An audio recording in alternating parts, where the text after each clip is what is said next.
Hai semua, kembali ke Black Stories. Seorang mantan polisi disewa oleh seorang germo untuk menemukan PSK muda berusia 17 tahun yang hilang. Tidak hanya gadis itu, ternyata ada beberapa PSK juga yang menghilang setelah dipesan oleh seorang pria aneh yang ternyata psikopat penjagal para wanita panggilan. Apa motifnya dan apa yang terjadi kepada para wanita itu? Langsung kita bahas di alur cerita Murder 2 selengkapnya.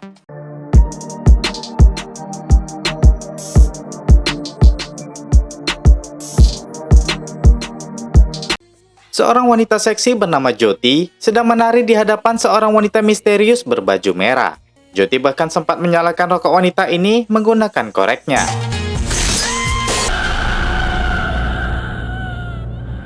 Selanjutnya kita akan melihat seorang pria yang datang ke makam ibunya dengan membawa bunga mawar. Pria ini bernama Arjun. Sepulang ziarah, dia bertemu dengan Samir, seorang germo yang ingin menyewa jasa Arjun. Samir menunjukkan beberapa foto gadisnya, termasuk foto Jyoti yang tidak kembali setelah di-booking oleh pelanggan. Dia meminta Arjun untuk mencari tahu siapa yang telah menculik gadis-gadisnya. Dan di sini kita juga tahu kalau Arjun adalah seorang mantan polisi. Arjun pun pergi ke sebuah kafe dan melihat majalah di mana foto modelnya juga sedang berada di kafe itu. Wanita ini bernama Priya. Arjun terus membuntuti Priya. Mereka pun akhirnya bercinta dengan penuh gairah. Ternyata, mereka telah berhubungan selama 3 tahun lamanya, tapi tidak pacaran. Arjun menolak hubungan yang terikat antara satu sama lain. Padahal pria berharap kalau dia bisa menjadi kekasihnya Arjun. Belum sempat menjawab, Arjun mendapatkan telepon tentang Jyoti. Arjun pergi menemui supir taksi yang mengantarkan Jyoti di sebuah tikungan. Menurut supir itu, Jyoti kemudian pergi naik mobil dengan seorang pria. Supir ini memberikan ponsel Jyoti yang tertinggal di taksinya. Di sisi lain, wanita bergaun merah itu menarik-narik kantongan plastik besar dan membuangnya ke sumur. Dia juga membuang korek Jyoti di sumur itu. Arjun kemudian pergi menemui Samir. Dia meminta Samir untuk menyiapkan seorang gadis yang akan dijadikannya umpan untuk menangkap si penculik. Caranya, si gadis yang dikirim harus memberikan info tentang tempat dan tujuan melalui SMS kepada Arjun. Dan sisanya nanti, Arjun yang akan mengurus.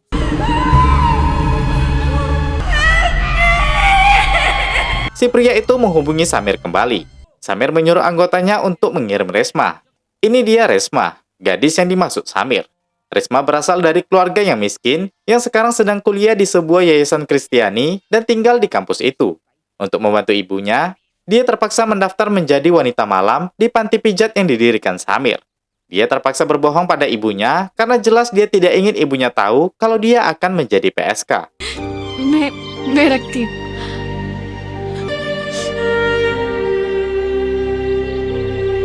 Di sisi lain, Arjun pergi ke rumah pria untuk menghabiskan malam Natal bersama. Saat pria pergi mengambilkannya minuman, Arjun tiba-tiba menyadari sesuatu dari ponsel Jyoti.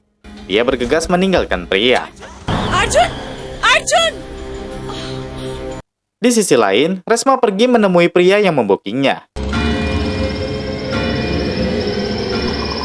Resma coba menelpon Arjun, tapi pria ini mengambil ponselnya. Pria ini bernama Diraj Pandey. Diraj bertanya apakah Resma sedang kuliah. Resma cerita kalau dia kuliah semester pertama di sini. Kemudian Resma dengan ragu-ragu bertanya, kenapa rumah ini bertuliskan nama Donna Matthews? Diraj bilang kalau Donna adalah temannya dan meminta Diraj untuk tinggal di sini untuk mengurus rumah ini. Tapi Donna telah pergi ke Amerika. Kemudian Diraj mengajak Resma untuk masuk ke dalam. Sementara Arjun pergi menemui Suras, anggota Samir. Dia bilang ada 3 bookingan gadis malam ini. Salah satunya di Morjim, tempat taksi Jyoti berhenti waktu itu. Arjun mencocokkan nomor telepon tersebut dengan nomor telepon yang ada di ponsel Jyoti. Dan ternyata benar, nomornya sama. Ternyata Arjun telah membuat catatan di mana gadis-gadis Samir yang ditelepon dari nomor ini tidak kunjung kembali termasuk Jyoti. Arjun langsung menelpon Resma, tapi jelas tidak ada jawaban. Arjun terlihat tiba di Morjim, tapi tidak menemukan tanda-tanda Resma di sana. Diraj kemudian membawa Resma ke sebuah ruangan dan meminta Resma menunggu di situ. Sementara dia akan pergi mandi dulu. Resma yang curiga pergi melihat seisi ruangan tersebut. Resma terkejut ketika melihat hal-hal aneh di tempat berikut ini.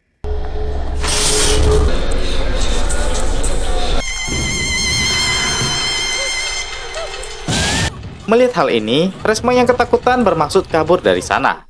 Sayangnya, pintunya sudah digembok oleh Diraj.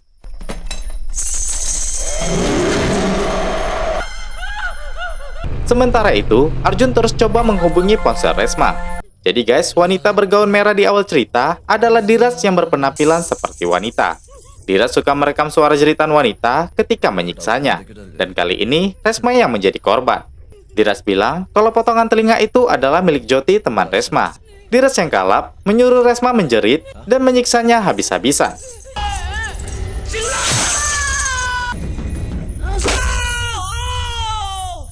Arjun berhenti karena kehabisan obat sakit kepalanya. Dia melihat rumah Donna Matthews, tapi sayangnya Arjun tidak tahu kalau Resma ada di dalam. Arjun coba menelpon Resma, tapi ponsel itu ada pada Diraj. Diraj yang kesakitan karena jarinya terluka, segera mengganti bajunya. Dia lalu menarik tubuh Resma ke sumur tua itu, dan Diraj buru-buru pergi naik mobil. Arjun berhenti di sebuah apotek kecil sekitar untuk membeli obat sakit kepala. Diraj pun datang ke apotek yang sama untuk membeli perban dan antiseptik. Arjun sempat bertanya kenapa Diraj terluka. Diraj bilang dia jatuh dari sepeda. Arjun kembali menghubungi ponsel Resma yang baru saja dibuang Diraj ke tong sampah di situ. Arjun mendengar nada dering ponsel Resma di tong sampah itu.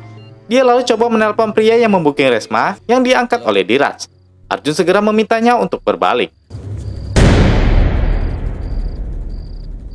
Arjun langsung mengejar Diraj. Polisi datang tepat waktu. Sayangnya mereka justru menangkap Arjun karena sedang memukuli Diraj. Arjun dijebloskan ke penjara, sementara Diraj disuruh duduk memberikan laporan. Arjun bilang kalau Diraj telah menculik para PSK Samir. John bertanya apa yang dia lakukan kepada para gadis-gadis Samir. Diraj cerita kalau dia tidak mengenal Samir. Dia tidak menjual para gadis tersebut, melainkan dia telah memutilasi mereka.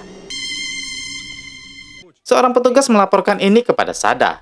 Sada kemudian bertanya pada Tilak rekannya kalau mereka pernah menemukan potongan tubuh 4 gadis berbeda tahun lalu di Vasco, dan kasus itu belum terpecahkan. Dia meminta Tilak mengumpulkan berkas kasus tersebut. Di kantor polisi, Diraj mencoret-coret foto pria yang ada di koran. Petugas yang mau memborgol Diraj cerita kalau itu adalah pacar Arjun. Mendengar ini, Diraj merobek iklan di koran itu. Arjun kemudian meminta John untuk melepaskannya, sambil meledek John yang juga bekerja dengan menerima suap. Mendengar ini, John emosi dan mereka berkelahi di dalam sel. Di saat bersamaan, Sada datang melerai. Disusul kepala polisi yang marah karena ulah mereka. Kepala polisi ini bernama Ahmed Khan. Ahmed juga telah menerima laporan tentang Diraj. Dia memanggil Sada ke kantor untuk memintanya mengumpulkan bukti-bukti yang bisa memberatkan Diraj. Sementara Arjun dan John masih saja beradu mulut. Sada menarik Arjun dan memintanya untuk menyelidiki segala bukti yang bisa memberatkan Diraj di pengadilan. Jika tidak, Diraj akan dibebaskan besok sore. Arjun pergi menemui Suraj dan meminta foto-foto gadis Samir yang hilang. Tapi foto Resma tidak ada, karena dia baru bergabung di panti pijat Samir beberapa hari yang lalu. Kemudian Arjun mendatangi asrama tempat Resma tinggal dan berkuliah. Ibu kepala ini menunjukkan kamar dan foto Resma. Arjun bertanya kenapa dia membiarkan Resma menjadi PSK. Ibu ini cerita, dia tidak tega melihat keluarga Resma yang sangat miskin dan banyak masalah. Itu sebabnya dia mengizinkan Resma seperti itu. Arjun pergi menemui Samir dan marah besar karena telah mengirim seorang mahasiswi muda sebagai umpan. Tapi Samir justru kembali menyalahkan Arjun, karena Arjunlah yang memberikan ide untuk mengirimkan gadisnya sebagai umpan. Lagian, Arjun tidak bilang gadis seperti apa yang harus dikirim sebagai umpan. Sadar karena kesalahannya, Arjun segera ke kantor polisi dan menyerang Diraj, lalu bertanya di mana keberadaan Resma. Sada menarik Arjun dan membawanya keluar. Arjun tidak terima, karena Resma masih sangat muda dan berasal dari keluarga miskin. Sada bilang kalau Diraj ini seorang psikopat. Dia bukan hanya membunuh 7 wanita, tapi 11 wanita. Dan dia yakin Resma pasti telah mati di tangannya. Arjun tidak percaya. Dia yakin Resma masih hidup. Dia mengakui karena kesalahannya, nyawa seorang gadis tak bersalah dipertaruhkan. Dan seperti keyakinan Arjun, ternyata Resma masih hidup, guys. Dia terjebak di sumur, tempat Diraj membuang seluruh mayat para gadis di situ.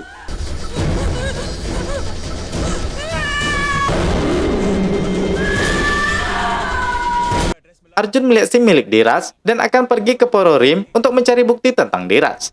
Di sisi lain, seorang pengacara datang memanggil Diraj di sel. Dia disuruh oleh seseorang bernama Nirmala Pandit. Pengacara ini memberikan ponselnya agar Diraj bisa berbicara dengan Nirmala.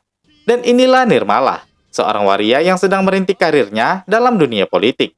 Dia adalah teman lama Diraj. Dia tahu kalau Diraj dipenjara oleh kaki tangan Nirmala di kepolisian. Nirmala sedang dalam perjalanan menuju ke goa untuk membebaskan Diraj. Sayangnya, Nirmala tidak tahu hal keji apa yang telah dilakukan oleh temannya ini. Di sumur tua itu, Resma terus menangis melihat mayat-mayat yang tertumpuk di sana. Di saat bersamaan, Resma menemukan korek joti dan melihat lubang bekas reruntuhan tadi. Arjun pergi ke rumah orang tua Diras, tapi ibu ini mengaku kalau dia tidak punya anak laki-laki. Arjun kemudian memaksa masuk dan meminta keterangan dari ibu ini. Ketika itu, terdengar suara jeritan wanita dari lantai atas. Mereka bergegas ke kamar itu, dan di situ Arjun melihat seorang gadis bernama Puja yang histeris karena trauma yang dia alami. Ayah Diras datang menemui Arjun. Dia cerita kalau Puja adalah menantunya. Mereka menikahkan Diras dengannya, tapi tidak menyangka kalau Diras mengurungnya dalam kandang dan menyiksanya. Karena itu, mereka mengusir Diras dan merawat gadis ini seperti putri mereka sendiri. Arjun menemukan jalan buntu di sini. Saat pria kembali menelponnya, Arjun lagi-lagi merejek telepon tersebut. Kembali ke Resma. Dia coba menyusuri lubang yang dia lihat tadi untuk mencari jalan keluar. Tiba-tiba banyak reruntuhan batu menutup jalan tersebut. Arjun yang pulang ke rumah mendapati pria duduk di teras dalam kondisi mabuk berat. Pria cerita tentang ibunya yang menikahi seorang bule. Kemudian ayahnya itu meninggalkan mereka kembali ke negara asalnya. Sejak saat itu, ibunya stres karena selalu memikirkan suaminya dan meninggal di kemudian hari. Pria bilang ceritanya sama dengan dirinya sekarang. Dia mencintai Arjun, tapi Arjun pergi meninggalkannya begitu saja. Arjun yang emosi juga cerita kalau dulu ibunya Arjun menjual lilin di depan gereja. Tanpa sebab yang pasti, ibu dan kakaknya mati minum racun dan ayahnya gantung diri. Seketika Arjun jadi yatim piatu. Hari ini karena dirinya, nyawa seorang gadis muda dipertaruhkan. Dia meminta pria paham kalau dia tidak bisa membalas cinta pria. Lalu pria pun beranjak dan pergi dari sana. Arjun ditelepon Suraj yang telah berhasil melacak alamat Diras dari nomor ponselnya. Tapi yang tinggal di tempat ini bukan bernama Diras, melainkan Mohan Borkar. Ketika Arjun mengetuk pintu dan bilang ingin bicara tentang Diras, Mohan berdalih agar bisa segera kabur. Dia pun buru-buru mengambil barang-barangnya, lalu kabur dari jendela belakang. Arjun dengan tegas bertanya di mana Resma. Tapi Mohan bilang kalau dia tidak tahu siapa Resma. Dia takut pada Diras yang gila dan tidak manusiawi. Mohan cerita kalau mereka bertemu 2 tahun yang lalu dan bekerja sebagai pembuat patung. Awalnya Diras baik-baik saja, tapi entah kenapa berubah. Ketika bos mereka meminta Diras membuat patung Dewi, dia malah membuat patung iblis. Karena itu bosnya marah, tapi Diras justru memukul bosnya dengan tokat besi hingga tewas. Di sisi lain, Ahmed meminta Sada memanggil Dr. Sajia untuk membantu mereka. Dan dia juga meminta agar kasus ini segera diberitakan di media. Ini dia Dr. Sajia. Sajia diminta untuk menginterogasi agar Diras mengakui perbuatannya. Sajia pun mulai mengorek informasi dari Diras. Ketika Sajia bertanya apakah Diras telah menikah, Diras jadi sensitif dan cerita kalau dia meninggalkan istrinya karena dia dulu dipaksa menikahi wanita itu. Sajia sengaja menyebut kalau Diras mungkin impoten, karena itu dia meninggalkan istrinya. Dengan mantap hati, Diras mengaku kalau dia memang impoten, tapi karena dia memang sengaja membuatnya. Diras memotong kelaminnya dengan ritual mengerikan ala waria. Dia merasa telah terpanggil oleh Dewi pujaannya untuk melakukan hal itu. Dan Diras meminta Nirmala untuk mengubah dirinya menjadi seperti Nirmala. Sajia bertanya apa alasan Diras melakukan hal itu. Diras bilang karena dia dulu kecanduan main wanita, siang dan malam. Kemudian suatu malam dia mendapatkan mimpi didatangi oleh Dewi pujaannya untuk melakukan hal tersebut. Menurutnya, perempuan adalah setan yang menjerat laki-laki. Itu sebabnya dia membenci para wanita, terutama PSK.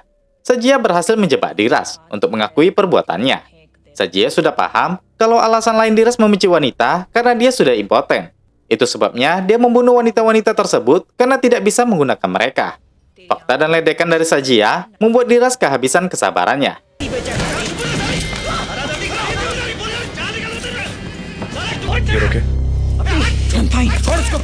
Arjun menyuruh Suraj membawa Mohan ke kantor polisi, sementara dia akan pergi mencari saksi lain. Di sisi lain, Resma berhasil keluar dari lubang tadi dan bebas dari sumur itu. Sementara Nirmala telah sampai dan menemui Diras. Dia berbicara dengan Ahmed untuk membebaskan Diras dengan jaminan. Dengan kekuatan politik yang juga dipegang Nirmala, dia berhasil membuat Ahmed harus membebaskan Diras.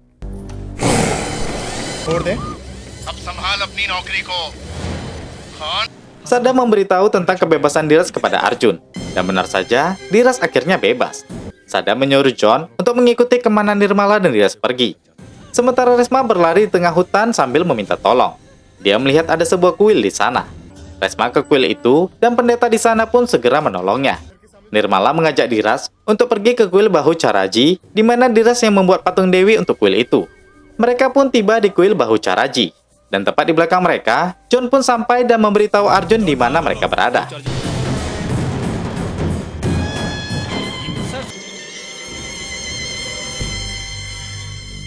Sudah bisa ditebak, pendeta kuil itu adalah pendeta yang menolong Resma tadi. Dan kuil ini adalah milik Nirmala. Pendeta tadi cerita kalau dia sedang menyelamatkan seorang gadis yang sedang diburu oleh seseorang yang telah melakukan pembunuhan berantai belakangan ini. Mendengar ini, Diras langsung bersujud di depan patung dewi. Sementara Nirmala tidak menyangka kalau Diraslah psikopat yang sedang dicari itu.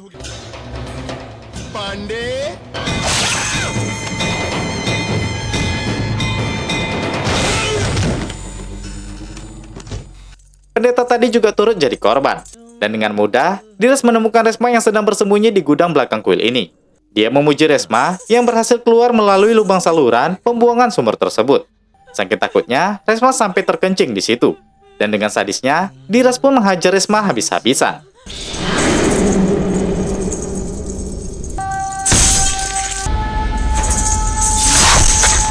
Arjun tiba di kuil tersebut dan melihat banyak polisi di sana.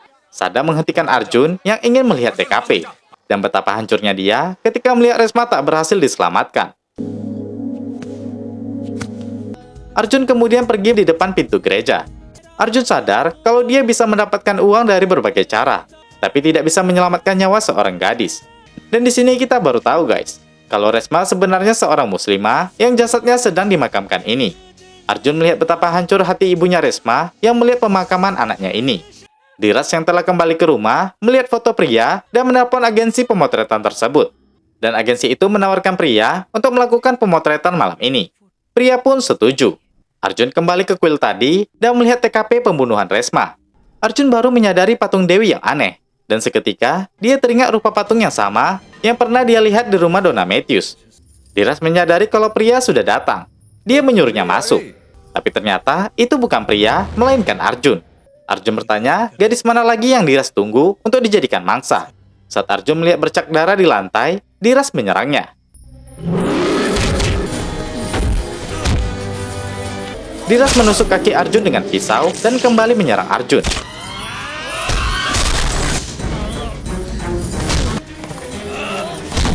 Arjun? Pria terkejut melihat Arjun di sana. Arjun menyuruh pria untuk segera pergi dari tempat ini.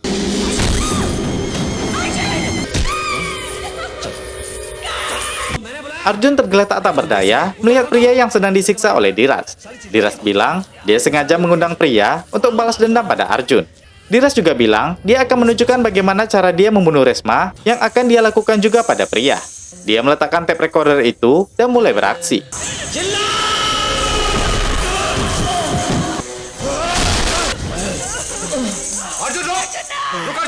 Sada dan John datang menghentikan Arjun. Tapi di saat itu pula, suara jeritan Resma terdengar dari tape recorder Diras. Mereka semua mendengar suara tangisan Resma yang meronta-ronta meminta tolong untuk dilepaskan.